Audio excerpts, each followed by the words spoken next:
Hello everyone, welcome to Keystone Life Sciences. Previous lecture में हम लोग प्राइमरी एक्टिव ट्रांसपोर्ट के बारे में बात कर रहे थे। वहाँ पे हम लोगों ने देखा कि जो प्राइमरी एक्टिव ट्रांसपोर्टर्स होते हैं वो डिफरेंट टाइप्स के एनर्जी सोर्सेज का यूटिलाइजेशन करते हैं for the transport of solute. हम लोगों ने वहाँ पे देखा कि अगर कोई ट्रांसपोर्टर ऐसा है जो एटीपी को as a energy source utilise कर रहा है तो हम लोगों ने उसको टर्म दिया एटीपेजेज या फिर पंप। ठीक है, लास्ट लेक्चर में हम लोगों ने डिफरेंट टाइप्स के एटी पेजेस के भी बारे में बात किया। हमने देखा कि पी टाइप के एटी पेजेज होते हैं, वी टाइप के एटी पेजेज होते हैं, एफ टाइप के एटी पेजेज होते हैं, एबीसी ट्रांसपोर्टर्स होते हैं। और लास्ट लेक्चर में हम लोगों ने पी टाइप एटी पेजेस के बारे में डिटेल में स्टडी किया। ठीक है, मैंने आपको पी टाइप एटी पेजेस के कुछ एग्जाम्पल्स भी वहाँ पे बताए। उन्हीं में से मैंने एक एग्जाम्पल वहाँ पे डिस्कस किया था सोडियम पोटेशियम एटी पेज, जिसको हम लोगों ने कहा था सोडियम पोटेशियम एंटीपोर्टर। ठीक है, या फिर सोडियम पोटेशियम पंप भी इसी को कहते हैं। पंप इसलिए कहते हैं क्योंकि ये आयन की पंपिंग में इन्वॉल्व होता है। पंपिंग का मतलब एक जगह से दूसरी जगह पे पंप करना, किसी चीज को पंप करना, तो हम कहते हैं पंपिंग हो रही है वहाँ पे। ठीक है, तो ऐसे सारे ट्रांसपोर्टर्स को हम लोग पंप बोलते हैं जो कि एटीपी को एज एनर्जी सोर्स यूटिलाइज करते हैं। ठीक है, तो आज इस लेक्चर में हम लोग सोडियम पोटेशियम पंप के बारे में बात करेंगे। ठीक है, कुछ बेसिक कॉन्सेप्ट के साथ हम लोग इस लेक्चर को स्टार्ट करेंगे। ठीक है, इन जनरल अगर आपने कभी पढ़ा हो एनिमल सेल के बारे में, एनिमल सेल की मेम्ब्रेन पोटेंशियल के बारे में, या फिर आयन कंसंट्रेशन के बारे में अगर आपने कभी पढ़ा हो या नहीं पढ़ा है तो मैं आपको बताता हूँ कि एनिमल सेल्स में इनसाइड में एनिमल सेल्स के साइटोसॉल में अगर हम आयन कंसंट्रेशन की बात करें, यहाँ पे हम लोग पोटेशियम आयन और सोडियम आयन की बात कर रहे हैं, तो अगर हम सोडियम आयन और पोटेशियम आयन के कंसंट्रेशन की बात करें तो सेल के अंदर मतलब साइटोसॉल में सोडियम आयन का जो कंसंट्रेशन होता है वो कम होता है, लोअर होता है। ठीक है, इसके विपरीत या इसके अपोजिट अगर हम लोग कहें तो पोटेशियम आयन का कंसंट्रेशन सेल के साइटोसॉल में ज़्यादा होता है। ठीक, और अगर सेल के साइटोसॉल में पोटेशियम आयन का कंसंट्रेशन ज़्यादा है तो इसका मतलब सेल के बाहर पोटेशियम आयन का कंसंट्रेशन कम होगा और सेल के बाहर सोडियम आयन का कंसंट्रेशन जो होगा वो ज़्यादा होगा। ठीक है, तो ये एक तरह का आयनिक डिसबैलेंस है, इसको हम लोग कहते हैं आयनिक डिसबैलेंस। ये आयनिक डिसबैलेंस जो है इसको मेंटेन करने का काम एक ट्रांस मेम्ब्रेन प्रोटीन करती है जिसको हम लोग कहते हैं सोडियम पोटेशियम एटीपीएच। ठीक है, सोडियम पोटेशियम एटीपीएच काम कैसे करता है, इसका स्ट्रक्चर क्या होता है, मैकेनिज्म क्या है, इन सारी चीज़ों के बारे में हम लोग स्टेप बाय स्टेप आज डिस्कस करेंगे। ठीक, सबसे पहले हम लोग बात करते हैं सोडियम पोटेशियम एटीपीएच की डिस्कवरी की। ठीक है, इसकी डिस्कवरी किया था जेंस जेसी स्क्यू ने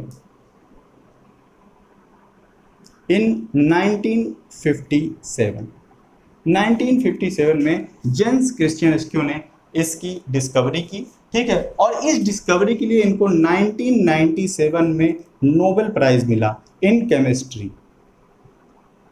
केमिस्ट्री में इनको नोबेल प्राइज मिला था। ठीक है, तो ये तो बात हो गई डिस्कवरी से। ठीक है, डिस्कवरी से आपके CSIR में यहाँ से क्वेश्चन नहीं आएंगे, लेकिन ICMR, DBT, ICAR जैसे कुछ एग्जाम्स ऐसे हैं जहाँ पे डिस्कवरी से भी क्वेश्चंस पूछे जाते हैं, हिस्ट्री से भी क्वेश्चन पूछे जाते हैं, इसलिए मैंने इस चीज़ को यहाँ पे डिस्कस किया। ठीक है, तो इनका बेसिक फंक्शन क्या होता है, थोड़ा सा हम सबसे पहले इसके बारे में बात करते हैं। मैंने आपको बताया कि ये आयनिक डिसबैलेंस को बनाए रखने में हेल्प करते हैं। ठीक है, इन जनरल मैंने आपको बताया, मान लीजिए ये एक सेल की प्लाज्मा मेम्ब्रेन है। ठीक है, ये प्लाज्मा मेम्ब्रेन, ठीक, ये सेल की प्लाज्मा मेम्ब्रेन है और ये उसी सेल का साइटोसॉल है। ठीक, और ये क्या है, ये एक्स्ट्रा सेलुलर मीडियम है या फिर आप कहिए कि ये एक्स्ट्रा सेलुलर मैट्रिक्स है, ECM। मैं लिविंग सेल की बात कर रहा हूँ। ठीक है, अगर आप इसको पूरा इस तरह से बना दें तो ये पूरी एक सेल बन जाती है। ठीक, ये साइटोसॉल हो गया और ये ECM हो गया। फिर मैंने आपसे कहा कि सेल के बाहर जो होता है वो सोडियम आयन का कंसंट्रेशन ज़्यादा होता है। ठीक है, सोडियम आयन का कंसंट्रेशन ज़्यादा है यहाँ पे। ठीक, और पोटेशियम आयन का कंसंट्रेशन यहाँ पे कम है। मैं ट्राइंगल से पोटेशियम आयन यहाँ पे दिखा रहा हूँ, ये सोडियम आयन है, पोटेशियम आयन। इसके विपरीत सेल के अंदर मैंने आपको बताया, एनिमल सेल की हम लोग यहाँ पे बात कर रहे हैं, तो यहाँ पे पोटेशियम आयन आपका ज़्यादा है। ठीक है, पोटेशियम आयन यहाँ पे ज़्यादा है और यहाँ पे सोडियम आयन कम है। यहाँ पे अंदर की तरफ सोडियम आयन कम है। ठीक है, सोडियम आयन का कंसंट्रेशन कम। ठीक, तो अगर हम नॉर्मल सी बात करें, नेचुरल मूवमेंट की बात करें, पैसिव डिफ्यूजन की बात करें अगर हम लोग, तो मैंने आपको बताया था कि किसी भी आयन का ट्रांसपोर्ट या किसी भी आयन का जो मूवमेंट सेल के अंदर होता है नेचुरली, वो अलोंग द इलेक्ट्रोकेमिकल ग्रेडियंट होता है, electrical gradient plus chemical gradient. ठीक है, तो यहाँ पे अगर हम सोडियम की बात करें तो इलेक्ट्रिकल ग्रेडियंट और केमिकल ग्रेडियंट, ठीक है, अमाउंट और चार्ज दोनों ही आउटसाइड में ज़्यादा है, इनसाइड में कम है। तो अगर हम बात करें पैसिव डिफ्यूजन की, तो नेचुरली सोडियम आयन को मूव करके सेल के अंदर की तरफ आना चाहिए और इसके विपरीत पोटेशियम आयन को मूव करके सेल के बाहर जाना चाहिए। ठीक है, ठीक, और नेचुरली ऐसा होता भी है। ठीक, sodium ion along the concentration gradient travel करके सेल के अंदर आते रहते हैं और पोटेशियम आयन सेल के बाहर जाते रहते हैं। ठीक है, लेकिन नेचुरली नेचर ने ऐसा कुछ सिस्टम क्रिएट किया है एनिमल सेल में कि इस कंसंट्रेशन को सेल के अंदर कम रखा जाता है और इस कंसंट्रेशन को सेल के अंदर ज़्यादा रखा जाता है। ठीक, और इसी को मेंटेन करने का काम सोडियम पोटेशियम एटीपीएजेज करते हैं।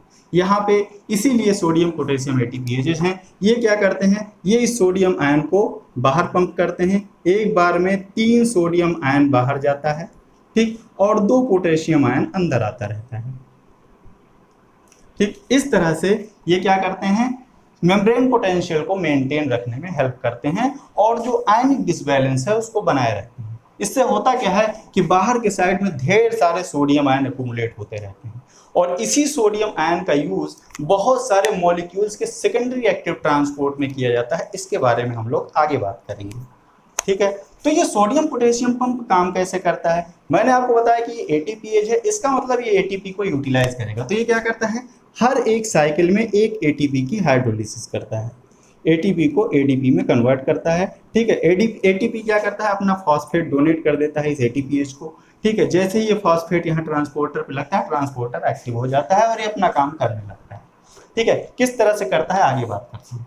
ठीक, तो ये जो सोडियम पोटेशियम एटीपीएच है ये पी टाइप एटीपीएच है। ठीक है, पी टाइप एटीपीएच के प्रिंसिपल पे काम करता है। ठीक है, इसीलिए हमने कहा कि सोडियम पोटेशियम एटीपीएच जो है वो पी टाइप एटीपीएच का एक एग्जाम्पल है। ठीक है, तो इस सोडियम पोटेशियम पंप के पास क्या क्या चीजें होंगी, थोड़ा सा हम लोग उसके बारे में बात करते हैं। ठीक है, तो सबसे पहले तो हम इसके स्ट्रक्चर की बात कर लेते हैं। सबसे पहले हम सोडियम पोटेशियम पंप के स्ट्रक्चर की बात करते हैं। स्ट्रक्चर की बात करें, ठीक है, तो अगर हम बात करें स्ट्रक्चर की, तो ये एक टेट्रामर फॉर्म में पाया जाता है। टेट्रामर होता है। ठीक, टेट्रामेरिक होता है। टेट्रामर में 2 अल्फा सब यूनिट होती हैं, 2 अल्फा सब यूनिट होती हैं, 2 अल्फा सब यूनिट होती हैं और ये आइडेंटिकल होती हैं। आइडेंटिकल होती हैं मतलब एक जैसी होती है। एक जैसी 2 अल्फा सब यूनिट होती हैं इसके पास और 2 बीटा सब यूनिट होती हैं।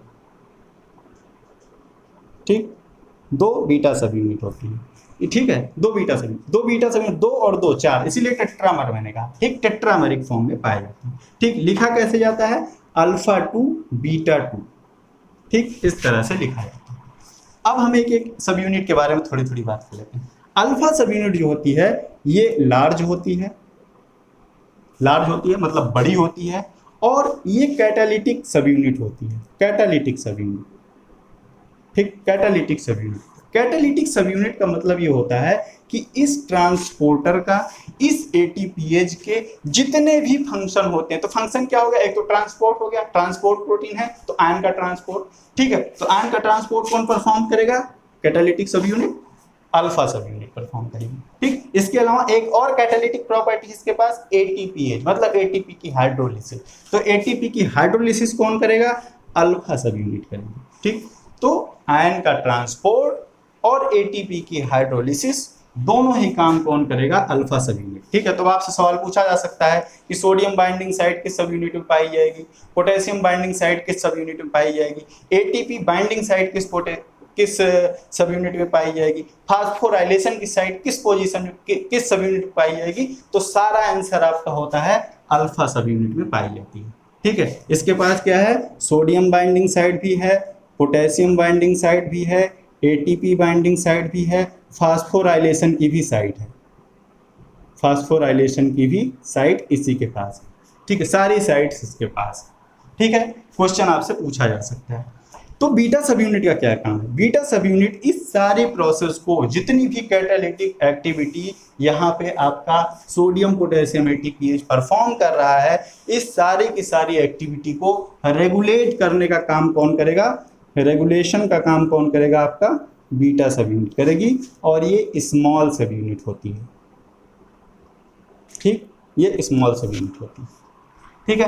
अल्फा सब यूनिट के पास, अल्फा सब यूनिट के अगर हम लोग स्ट्रक्चर की बात करें तो अल्फा सब यूनिट जो होती है वो एक सिंगल पॉलीपेप्टाइड की बनी होती है, और इसके पास 10 ट्रांस मेम्ब्रेन अल्फा हेलाइसिस होते हैं, ठीक है। अल्फा सब यूनिट की मैं थोड़ी सी बात करता हूँ। अल्फा सब यूनिट के बारे में आप लोग जान ही गए, लार्ज हैं, आइडेंटिकल हैं, कैटालिटिक हैं, इसके पास सिंगल पॉलीपेप्टाइड है, सिंगल पॉलीपेप्टाइड है,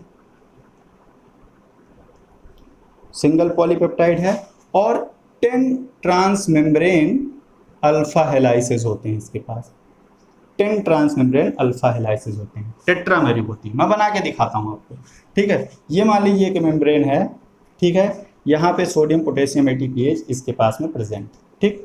तो सोडियम पोटेशियम एटीपीएच मैंने आपको बताया 2 सब यूनिट होती है, तो मैं सबसे पहले पहली सब यूनिट बनाता हूँ, अल्फा सब यूनिट बनाता हूँ, ठीक है। तो ये हमारी अल्फा सब यूनिट है,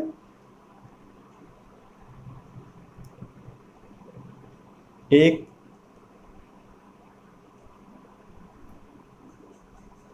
3, 4, 5, 6, 7, 8, 9 और ये 10, ये 10 ट्रांस मेम्ब्रेन अल्फा हेलाइसिस हो गए यहाँ, ठीक है। ट्रांस मेम्ब्रेन अल्फा हेलाइसिस हो गए, ठीक। और इस ट्रांस मेम्ब्रेन अल्फा हेलाइसिस के जो एन टर्मिनस और सी टर्मिनस हैं, दोनों ही किसको फेस कर रहे हैं? साइटोसोल को। एन टर्मिनस और सी टर्मिनस दोनों ही साइटोसोल को फेस कर रहे हैं, ये हमारी अल्फा सब यूनिट है, ठीक। बीटा सब यूनिट की अगर हम बात करें तो बीटा सब यूनिट के पास एक single transmembrane alpha helix होता है, जिसमें एन टर्मिनस आपका साइटोसोल की तरफ होता है और सी टर्मिनस आपका एक्स्ट्रा सेलुलर मैट्रिक्स की तरफ होता है, या आप ईसीएम की तरफ कहें तो होता है, ठीक है। इसके अलावा कुछ स्पेसिफिक टिश्यूज में एक और स्पेसिफिक टाइप की रेगुलेटरी सब यूनिट पाई जाती है, जिसको हम लोग गामा सब यूनिट कहती है। टिश्यू स्पेसिफिक होती है, कहीं कहीं पे पाई जाती है, बहुत माइनर क्वांटिटी में प्रेजेंट होती है, ठीक है।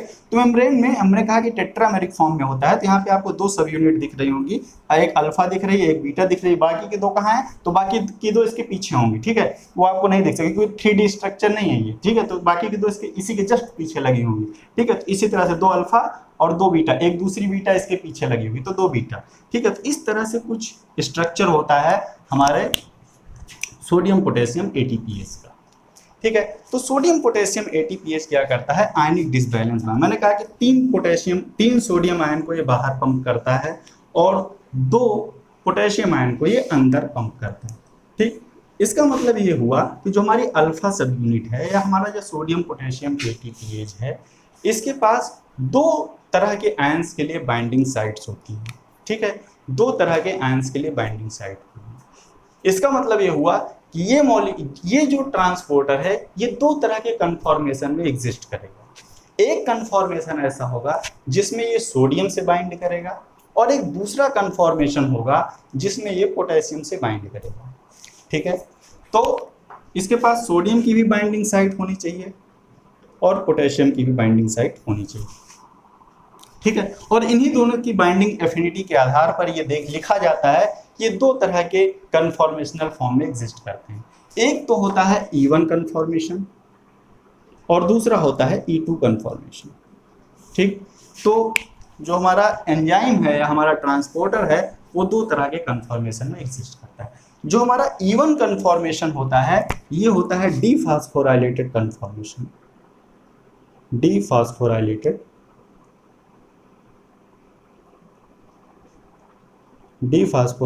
कन्फॉर्मेशन होता है, ठीक। और इस डीफॉस्फोराइलेटेड कन्फॉर्मेशन के कंडीशन में इसकी इफिशियंसी सोडियम आयन के लिए ज़्यादा होती है और पोटेशियम आयन के लिए कम होती है, ठीक है। बहुत ध्यान से सुनिएगा, बहुत आसान तरीके से मैं आपको बताने की कोशिश कर रहा हूँ, ठीक। एंजाइम 2 आयंस को बाइंड करने के लिए स्पेसिफाइड है, मतलब सोडियम से भी बाइंड करेगा, पोटेशियम से भी बाइंड करेगा। ठीक है। इसके आधार पर इसको दो तरह से डिनोट किया जाता है, एक तो इवन कन्फॉर्मेशन जो कि एंजाइम का डीफॉस्फोराइलेटेड फॉर्म होता है, और इस कंडीशन में इसकी इफिशियंसी सोडियम के लिए ज़्यादा होती है और पोटेशियम के लिए कम होती है, ठीक है। E2 कन्फॉर्मेशन होता है, ये फास्फोराइलेटेड फॉर्म होता है, फास्फोराइलेटेड फॉर्म होता है। यहाँ पे क्या होता है, यहाँ पे पोटेशियम के लिए इफिशियंसी ज़्यादा होती है और सोडियम के लिए इफिशियंसी कम होती है, ठीक।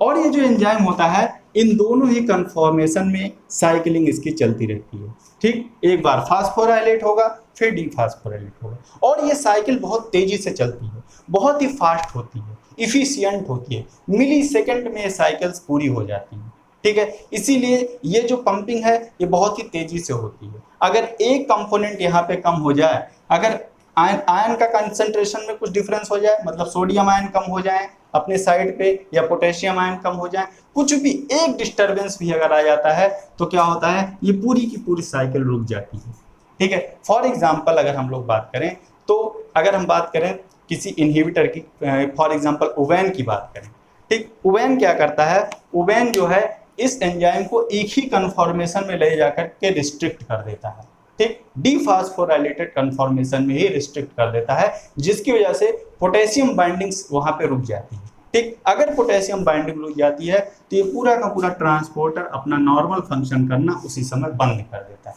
इसीलिए उवेन को इस सोडियम पोटेशियम एटीपीएच का इनहिबिटर कहा जाता है, ठीक है। वो सोडियम पोटेशियम पंप को इनहिबिट कर देता है। इसी तरह से पैलीटॉक्सिन एक इनहिबिटर होता है, वो क्या करता है, इस एटीपीएच को नॉन स्पेसिफिक चैनल में कन्वर्ट कर देता है। नॉन स्पेसिफिक चैनल में कन्वर्ट करने की वजह से जो सोडियम पोटेशियम का ट्रांसपोर्ट है वो अलोंग द कंसंट्रेशन ग्रेडियंट होने लगता है, और जो आयनिक डिसबैलेंस है वो डिस्टर्ब हो जाता है, और ये पूरा का पूरा सोडियम पोटेशियम एटीपीएच रुक जाता है, ठीक है। तो इस साइकिल के अंदर में इसका जो ट्रांजिशन है वो फास्ट होना चाहिए, ठीक है, और लगातार होते रहना चाहिए, तभी ये सोडियम पोटेशियम पंप जो है अच्छे से वर्क कर पाता है, ठीक है।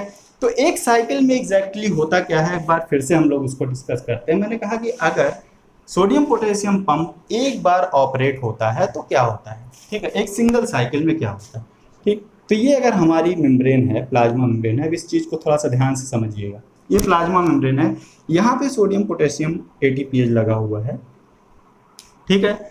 आउटसाइड में सोडियम आयन ज़्यादा है, ठीक है, सोडियम आयन ज़्यादा है, ठीक। इन साइड में पोटेशियम आयन ज़्यादा है, इन साइड में हमारे पोटेशियम आयन ये ज़्यादा है, ठीक है। और आउटसाइड में पोटेशियम आयन कम है, वहीं पे इन साइड में सोडियम आयन कम है, ठीक। तो अगर ये ट्रांसपोर्टर एक बार ऑपरेट होता है, सोडियम पोटेशियम पंप एक बार ऑपरेट होता है, तो क्या होता है कि ये तीन सोडियम आयन को बाहर लेके जाता है, ठीक है, तीन सोडियम आयन को ये बाहर लेके जाता है, तीन सोडियम आयन बाहर चला जाता है, और इसके विपरीत दो पोटेशियम आयन अंदर आता है, ठीक। दो पोटेशियम आयन कहाँ आ जाता है, अंदर आता है, दो पोटेशियम आयन अंदर आता है। और इस पूरी प्रोसेस में एक मॉलिक्यूल एटीपी का यूटिलाइज होता है, एक एटीपी मॉलिक्यूल की हाइड्रोलिसिस होती है एडीपी में, ठीक। तो इसका मतलब अगर एक एटीपी का मॉलिक्यूल यूटिलाइज होगा, एक एटीपी का मॉलिक्यूल हाइड्रोलाइज होगा, तो तीन सोडियम बाहर चले जाएंगे और दो पोटेशियम अंदर आएंगे। ये पूरी एक साइकिल होती है, ठीक। अगर यही साइकिल 100 बार ऑपरेट हो तो इसको आप 100 से मल्टीप्लाई कर दीजिए, इसको आप 100 से मल्टीप्लाई कर दीजिए, इतने सोडियम और पोटेशियम आयन का ट्रांसपोर्ट होगा और 100 एटीपीज यूज हो जाएंगे, ठीक है। अगर ये 100 टाइम ऑपरेट हो तो इस तरह से न्यूमेरिकल सवाल भी आपसे पूछ सकते हैं, ठीक है। तो यहाँ पे जितने नंबर हैं उनको उसी नंबर से आपको मल्टीप्लाई कर देना है, ठीक है। तो अब हम बात करते हैं कि पूरी प्रोसेस चलती कैसे है, फास्फोराइलेशन साइट कहाँ पे होती है, किस तरह से अल्फा सब यूनिट इस पूरे ट्रांसपोर्ट सिस्टम को मीडिएट करती है, थोड़ा सा हम लोग इसके बारे में बात करते हैं। तो पूरी साइकिल को हम लोग एक बार देखते हैं, किस तरह से सोडियम पोटेशियम एटीपीएच पूरी ट्रांसपोर्ट प्रोसेस को फैसिलिटेट करता है, ठीक। मैंने आपको बताया कि जो एंजाइम होता है वो दो कन्फॉर्मेशन में एग्जिस्ट करता है, ठीक है, एक तो फास्फोराइलेटेड फॉर्म और दूसरा डीफास्फोराइलेटेड फॉर्म, जिसको हमने E1 और E2 से डिनोट किया। ठीक है, कहीं कहीं पे E1 और E2 को इस तरह से भी डिनोट करते हैं कि वो इनवर्ड ओपन है या फिर आउटवर्ड ओपन है। ठीक है, बाहर की तरफ खुला हुआ है कि अंदर की तरफ खुला हुआ है। अगर अंदर की तरफ खुला हुआ है तो उसको E1 कह देते हैं, बाहर की तरफ खुला हुआ है तो उसको E2 कह देते हैं। डिफरेंट डिफरेंट बुक्स में डिफरेंट डिफरेंट टाइप से लिखा हुआ है। ठीक है, तो होता क्या है, अगर हम माने कि यहाँ पे एक हमारी प्लाज्मा मेम्ब्रेन है, ठीक, ये हमारी एक प्लाज्मा मेम्ब्रेन है, ठीक है, और यहाँ पे सोडियम आयन का कंसंट्रेशन ज़्यादा है। ठीक, सोडियम आयन यहाँ पे ज़्यादा है, यहाँ पे पोटेशियम आयन ज़्यादा है। ठीक, बाहर की तरफ ये हमारा ईसीएम है और ये हमारा साइटोसोल। ठीक, ये हमारा साइटोसोल। ठीक, तो सबसे पहले स्टेप में क्या होता है, सबसे पहले मैं यहाँ पे एंजाइम बना देता हूँ। ठीक है, ये हमारा एंजाइम है, ये इसकी बीटा सब यूनिट है। ये क्या है, बीटा सब यूनिट है सोडियम पोटेशियम पंप की। ठीक, और ये हमारी अल्फा सब यूनिट है। ठीक, ये हमारी अल्फा सब यूनिट, मैं आपको जस्ट समझाने के लिए यहाँ पे बना रहा हूँ, ये अल्फा सब यूनिट। ठीक, अभी क्या है, ये इनवर्ड ओपन है, अंदर की तरफ ओपन है और नॉन फॉस्फोराइलेटेड फॉर्म में प्रेजेंट।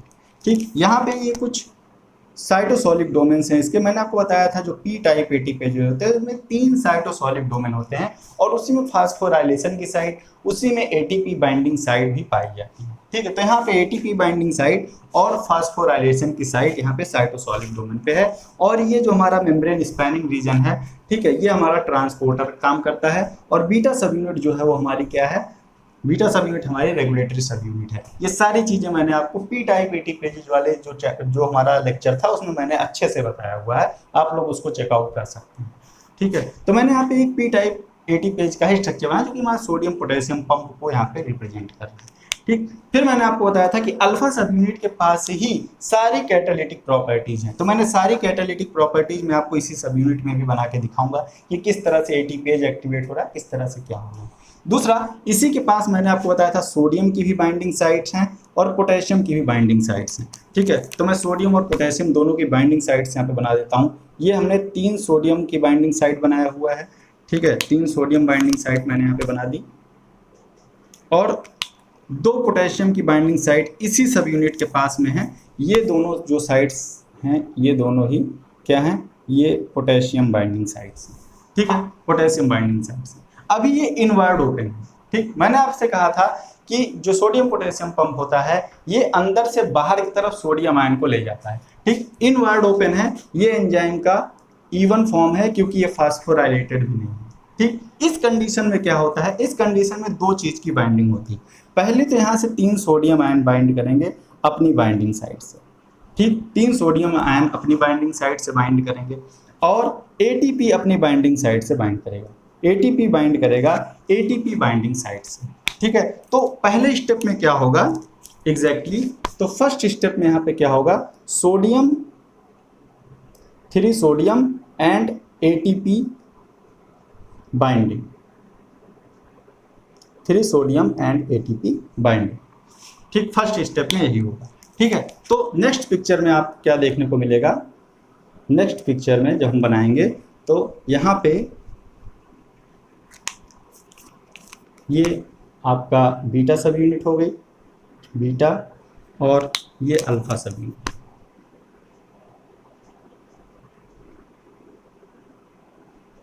ठीक, अब क्या हुआ, अल्फा सब यूनिट से आपके, मैं यहाँ पे जो सोडियम आयंस हैं उनको मैं रेड कलर से दिखा रहा हूँ, ये सोडियम आयंस हैं, और पोटेशियम आयन को मैं बाहर की तरफ दिखाऊंगा और पोटेशियम आयंस को मैं दिखाऊंगा ब्लू कलर से।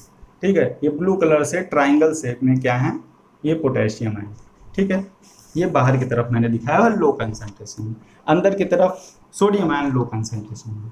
ठीक है, तो होगा क्या, पहले स्टेप में मैंने आपसे बताया, सबसे पहले यहाँ से जा करके 3 सोडियम आयन बाइंड कर गए। ठीक है, रेड कलर से मैंने यहाँ पे सोडियम आयन दिखा दिया, ये सोडियम आयन यहाँ से बाइंड हो गए। ठीक है, अब यहाँ पे क्या है, यहाँ पे इसकी तीनों साइटोसोलिक सब यूनिट्स हैं।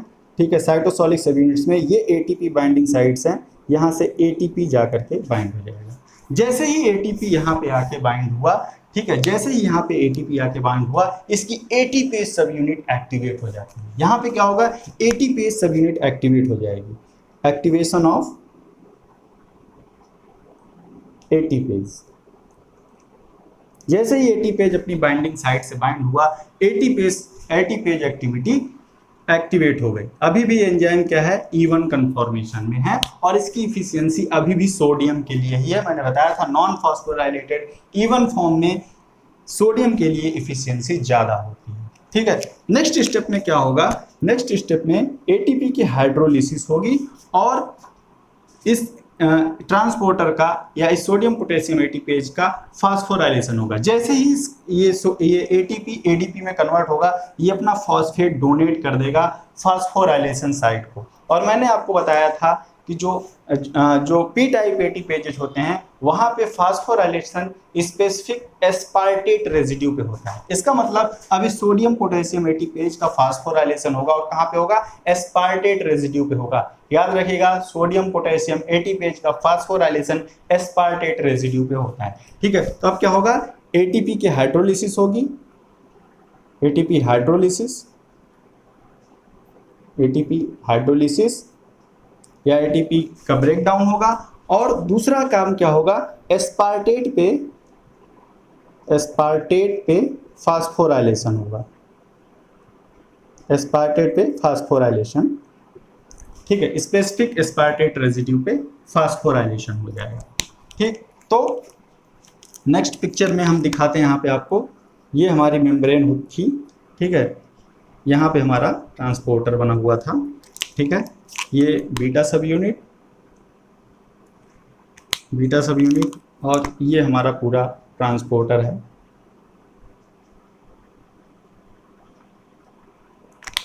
ट्रांसपोर्टर से 3 सोडियम आयन लगे हुए थे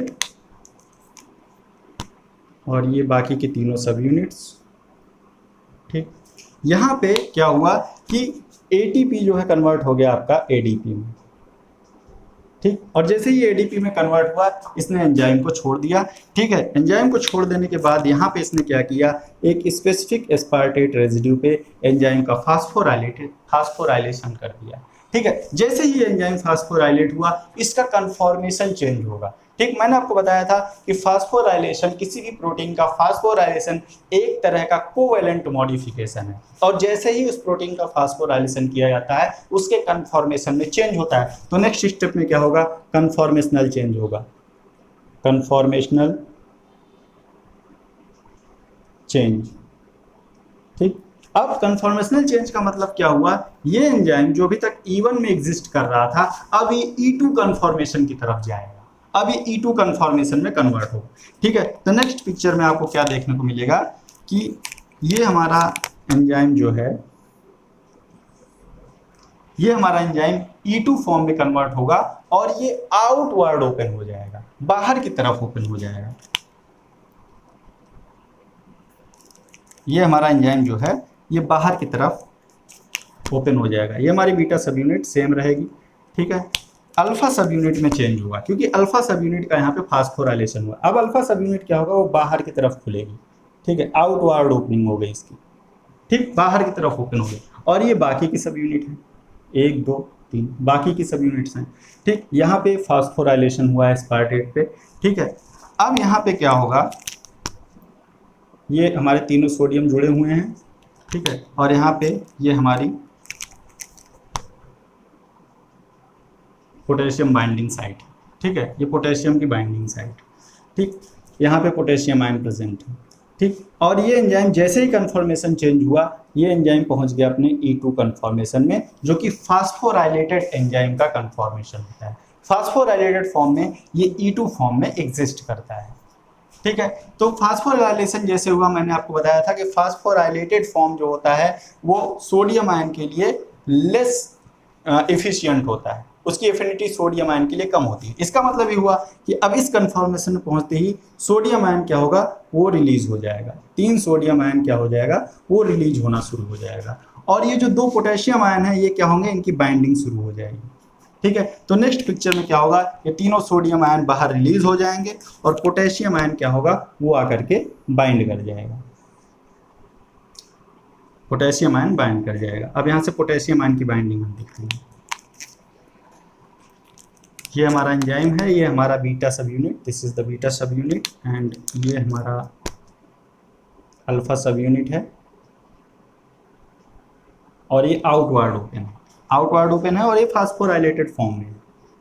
ठीक है, इसको हम फास्फो एंजाइम कहते हैं, फास्फोराइलेटेड है। ठीक, E2 फॉर्म में है। ठीक, तो हुआ क्या था, मैंने आपको बताया कि यहाँ पे 3 सोडियम आयन सबसे पहले तो रिलीज हो गए। ठीक, 3 सोडियम आयन आपके बाहर निकल के आ गए, और 2 पोटेशियम आयन जो अंदर गए थे वो यहाँ से अपनी बाइंडिंग साइट से बाइंड कर गए। दोनों पोटेशियम आयन क्या हो गए, ये दोनों क्या हैं, ये पोटेशियम आयन है, ये अब यहाँ से बाइंड कर रहे हैं। ठीक, जैसे ही पोटेशियम आयन यहाँ से बाइंड करता है, वैसे ही जो एंजाइम की रेगुलेटरी सब यूनिट है वो फास्फेटेज एक्टिविटी को स्विच ऑन कर देती है। एंजाइम में फास्फेटेज एक्टिविटी भी होती है, उस फास्फेटेज एक्टिविटी को स्विच ऑन कर देती है। जैसे ही फास्फेटेज एक्टिविटी स्विच ऑन होती है, ये एंजाइम में जो फास्फेट यहाँ पे एटीपी जोड़ के गया था, ये फास्फेट क्या होता है, स्ट्रिप हो जाता है, ये फास्फेट यहाँ से निकल जाता है। इसको हम लोग कहते हैं डीफास्फोराइलेशन ऑफ द एंजाइम। तो एक साइकिल यहाँ पे होती है फास्फोराइलेशन की और डीफास्फोराइलेशन की। ठीक है, फास्फोराइलेशन जैसे होगा पोटेशियम बाइंड कर जाएगा, और डीफास्फोराइलेशन जैसे होगा एंजाइम अपने प्राइमरी पहले कन्फॉर्मेशन E1 में लौट आएगा। ठीक, अब क्या होगा, डीफास्फोराइलेशन होगा एंजाइम का, dephosphorylation and potassium release, dephosphorylation, dephosphorylation and potassium release. ठीक, जैसे ही डीफास्फोराइलेशन होगा तो क्या होगा, फिर से कन्फॉर्मेशन चेंज होता है। ठीक है, तो डीफास्फोराइलेशन हुआ जैसे ही, यहाँ पे आप देखिए डीफास्फोराइलेशन जब होता है, ये हमारा मेम्ब्रेन है। ठीक है, मेम्ब्रेन में ट्रांसपोर्टर प्रेजेंट है, ये हमारा बीटा सब यूनिट हो गई हमारी। ठीक है, ये बीटा सब यूनिट और ये अल्फा सब यूनिट, ये हमारी अल्फा सब यूनिट।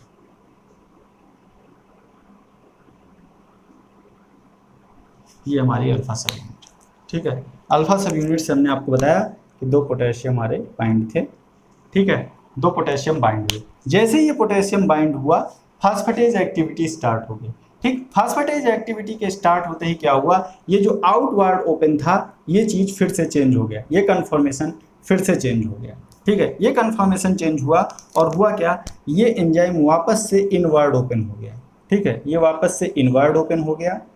ठीक है, और जो हमारा पोटेशियम आयन ये लेकर के आया था, दोनों ही पोटेशियम आयन अंदर की तरफ रिलीज हो गए। ठीक, दोनों ही पोटेशियम अंदर की तरफ रिलीज हो गए। ठीक, और जो यहाँ पे फॉस्फेट लगा हुआ था, एंजाइम क्या हुआ, डीफास्फोराइलेट भी हो गया, एंजाइम का फॉस्फेट भी निकल के बाहर चला गया। ठीक, डीफास्फोराइलेट हो गया, और वापस से एंजाइम क्या हुआ, ये E2 में था और वापस से क्या हुआ, चला आया कहाँ पे, E1 कन्फॉर्मेशन में चला आया। वापस से कहाँ चला आया, E1 कन्फॉर्मेशन में। जैसे ही ये फॉस्फेट यहाँ से स्ट्रिप हुआ, फिर से क्या होगा, कन्फॉर्मेशनल चेंज होगा, कन्फॉर्मेशनल चेंज होगा। ठीक, तो 2 जगह पे यहाँ पे कन्फॉर्मेशनल चेंज आपको देखने को मिलेगा। एक तो जब फास्फोराइलेशन होगा, फास्फोराइलेशन और डीफॉस्फोराइलेशन दोनों ही जगह पे यहाँ पे कोवैलेंट मॉडिफिकेशन जब होगा, और जब वो कोवैलेंट मॉडिफिकेशन रिमूव किया जाएगा, दोनों ही जगह पे यहाँ पे क्या होगा, कन्फॉर्मेशनल चेंज होगा। और उस कन्फॉर्मेशनल चेंज की वजह से क्या होगा, एंजाइम जो है वो एक आयन को छोड़ेगा, दूसरे आयन को दूसरे आयन से उसकी एफिनिटी बढ़ेगी, दूसरे से बाइंड करेगा, और फिर जैसे ही फिर से कन्फॉर्मेशन चेंज होगा, दूसरे को छोड़ देगा, और फिर से पहले वाले के लिए एफिनिटी बढ़ जाएगी। तो इसी तरह से ये पूरी साइकिल चलती रहती है, और एक साइकिल के चलने में एक एटीपी का यूटिलाइजेशन होता है। ठीक है, तो कुछ इस तरह से सोडियम पोटेशियम पंप काम करता है। ये एक तरह का इलेक्ट्रोजेनिक पंप है। इलेक्ट्रोजेनिक पंप हम इसलिए कह रहे हैं क्योंकि ये 3 सोडियम को बाहर ले जा रहा है, एक ही प्लस चार्ज है उस पर, और 2 पोटेशियम को ही अंदर लेके आ रहा है। ठीक है, तो चार्ज का कुछ डिफरेंस हो रहा है, मतलब एक यूनिट पे तो चार्ज का डिफरेंस हो ही रहा है, मतलब एक सोडियम ज़्यादा बाहर गया है और एक पोटेशियम कम अंदर आया है। ठीक है, और इसी तरह से ये मेम्ब्रेन पोटेंशियल को बनाए रखने में काम करते हैं। ठीक, अब मेम्ब्रेन पोटेंशियल की बात अगर हम लोग करें तो मैंने आपसे बताया था कि जो सेल्स होती हैं उनके अंदर के साइड में, मतलब साइटोसॉलिक साइड में जो मेम्ब्रेन पे चार्ज होता है वो निगेटिव होता है। ठीक है, और बाहर की तरफ पॉजिटिव होता है। तो निगेटिव कैसे हो जाता है भाई, पोटेशियम आयन तो आ रहा है, पोटेशियम आयन भले ही कम है लेकिन उसके ऊपर प्लस चार्ज तो है, तो इस हिसाब से तो प्लस चार्ज होना चाहिए, लेकिन हमने कहा कि भाई माइनस चार्ज होता है, तो माइनस चार्ज कैसे मेंटेन रहता है इसके बारे में हम लोग आगे चल के बात करेंगे। लेकिन अभी मैं आपको बता दूं कि सेल्स के पास में कुछ ऐसे चैनल्स होते हैं जिनको पोटेशियम आयन लीक चैनल या नॉन गेटेड पोटेशियम चैनल कहते हैं। वो चैनल्स क्या कहते हैं, अब इनवर्ड क्या है, अंदर के साइड में पोटेशियम आयन का कंसंट्रेशन ज्यादा है, ठीक है। और चैनल्स का काम क्या होता है, along the concentration gradient, along the electrochemical gradient solute का मूवमेंट। तो वो क्या करते हैं, अलोंग द ग्रेडियंट अंदर से बाहर की तरफ, क्योंकि लीक चैनल है, ये क्या करते हैं अंदर से बाहर की तरफ पोटेशियम आयन को बाहर की तरफ भेजते हैं, ठीक है। तो इसकी वजह से वहां पे नेट निगेटिव चार्ज होता है, ठीक है। पहली बात तो 3 सोडियम आयन बाहर चले गए, प्लस चार्ज पहले ही ज्यादा बाहर गया है, कम अंदर आया है, कम प्लस चार्ज अंदर है। और ऊपर से जो लीक चैनल है वो अपना काम कर रहे हैं, वो क्या कर रहे हैं, वो पोटेशियम आयन को बाहर की तरफ भेज रहे हैं, जिसकी वजह से पोटेशियम का कंसंट्रेशन जो है वो उतना नहीं रह पा रहा है कि वहाँ पे पॉजिटिव चार्ज क्रिएट करे। इसके अलावा सेल्स के अंदर बहुत सारे ऐसे मॉलिक्यूल्स होते हैं जिनके ऊपर सल्फेट होता है, सल्फेटेड मॉलिक्यूल होते हैं, फॉस्फेट कंटेनिंग मॉलिक्यूल्स होते हैं, और ये सारे मॉलिक्यूल्स क्या होते हैं, निगेटिवली चार्ज होते हैं। फॉर एग्जाम्पल न्यूक्लिक एसिड्स, ठीक है। न्यूक्लिक एसिड्स के बाद फास्फोरिक एसिड होता है, और उसमें क्या होता है मैं आपको बताऊंगा चल के उनके ऊपर निगेटिव चार्ज होता है। उस निगेटिव चार्ज की वजह से भी वहां पे नेट निगेटिव चार्ज इनसाइड में पाया जाता है, ठीक है। तो कहीं कहीं पे बायोमोलिक्यूल भी एक इंपॉर्टेंट रोल प्ले करते हैं, लेकिन मेजर रोल ये मेम्ब्रेन प्रोटीन्स करती हैं सेल मेम्ब्रेन की मेम्ब्रेन पोटेंशियल को बनाए रखती हैं, ठीक है। ऐसे बहुत से नेचुरल मॉलिक्यूल्स हैं जो कि इस सोडियम पोटेशियम एटीपेज के नेचुरल इनहिबिटर्स होते हैं, इसकी एक्टिविटी को इनहिबिट करते हैं, ठीक है। तो थोड़ा सा हम उनके बारे में भी बात कर लेते हैं। तो इनहिबिटर्स की बात करते हैं, ठीक है। कुछ नेचुरली अकरिंग मॉलिक्यूल्स होते हैं जो डिफरेंट बाइंडिंग साइट्स पर ट्रांसपोर्टर से बाइंड करके उसकी एक्टिविटी को इनहिबिट करते हैं। उनमें से नंबर 1 पे है उबेन। उबेन क्या करता है, ये एंजाइम्स के एक्स्ट्रा सेलुलर ओपन कन्फॉर्मेशन से बाइंड करता है। एक्स्ट्रा सेलुलर ओपन कन्फॉर्मेशन कौन सा होता है, मतलब E2 कन्फॉर्मेशन से बाइंड करता है।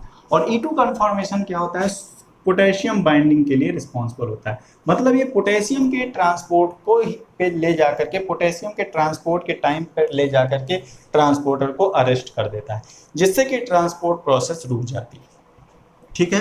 दूसरा आता है पैलीटॉक्सिन। ये कोरल्स प्रोड्यूस, इसको बहुत सारे कोरल्स प्रोड्यूस करते हैं। ये क्या करता है, ये ट्रांसपोर्टर को कन्वर्ट ट्रांसपोर्टर, यहाँ पे मैंने चैनल लिख दिया था, सॉरी, ये ट्रांसपोर्टर को ये क्या करता है, नॉन स्पेसिफिक चैनल में कन्वर्ट कर देता है। नॉन स्पेसिफिक चैनल का मतलब होता है ये चैनल सोडियम का भी ट्रांसपोर्ट करते हैं along the gradient and potassium का भी ट्रांसपोर्ट करते हैं अलोंग द ग्रेडियंट, जिसकी वजह से जो आयनिक डिसबैलेंस है वो डिस्टर्ब हो जाता है और ये पंप का चलना जो है वो रुक जाता है, ठीक है। तो पैलीटॉक्सिन भी इसका एक तरह का इनहिबिटर है। दूसरा एक डिजिटलिस होता है कि डिजिटॉक्सीजेनिन इसका एक कॉन्स्टिट्यूएंट होता है, ये भी सोडियम आयन के पंपिंग को डिसरप्ट करता है, ठीक है। ये टॉक्सिन जो होता है, डिजिटलिस जो होता है, ये फॉक्स ग्लोव से एक्सट्रैक्ट किया जाता है, और ये करता क्या है, ये सोडियम आयन के ट्रांसपोर्ट को इनहिबिट करता है, और इसी वजह से इसका यूज कंजेस्टिव हार्ट डिसीज के ट्रीटमेंट में किया जाता है, कंजेस्टिव हार्ट डिजीज के ट्रीटमेंट में किया जाता है, ठीक है।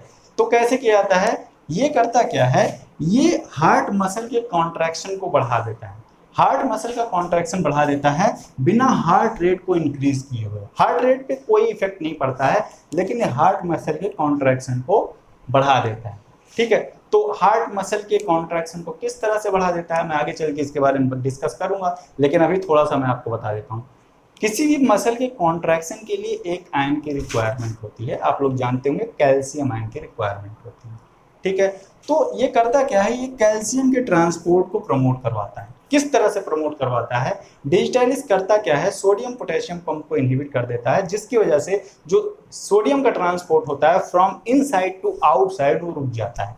अगर ये रुक गया तो क्या होगा, मैंने पहले ही बताया है आपको कि आउट सेल के आउटसाइड पे सोडियम का कंसंट्रेशन ज्यादा है, तो क्या होगा, सोडियम चैनल के through sodium ion along the concentration gradient travel करके अंदर की तरफ आते रहते हैं, जिसकी वजह से क्या होगा कि सोडियम आयन सेल के अंदर में ज्यादा हो जाएंगे, ठीक है। और इस ज्यादा सोडियम आयन कंसंट्रेशन को सेंस करते हैं, वहां सेल की मेम्ब्रेन में एक एंटीपोर्टर होता है जिसको हम लोग बोलते हैं सोडियम कैल्शियम एंटीपोर्टर। ये हार्ट मसल सेल्स में पाया जाता है, ठीक है। तो ये एंटीपोर्टर इस कंडीशन में एक्टिव हो जाता है, किस कंडीशन में, जब सेल के अंदर ज्यादा सोडियम आयन है ठीक, सोडियम आयन सेल के अंदर ज़्यादा है और एंटीपोर्टर एक्टिवेट हो गया। अब वो एंटीपोर्टर क्या करेगा, सोडियम आयन को बाहर भेजेगा और उसके साथ और इधर से सोडियम आयन बाहर जाएगा और बाहर से कैल्शियम आयन अंदर की तरफ आने लगेगा। और जैसे ही सेल के अंदर कैल्शियम आयन का कंसंट्रेशन बढ़ना स्टार्ट होगा, कॉन्ट्रैक्शन भी बढ़ना स्टार्ट हो जाएगा। तो इस तरह से हार्ट मसल का कॉन्ट्रैक्शन बढ़ा देते हैं, लेकिन हार्ट बीट पे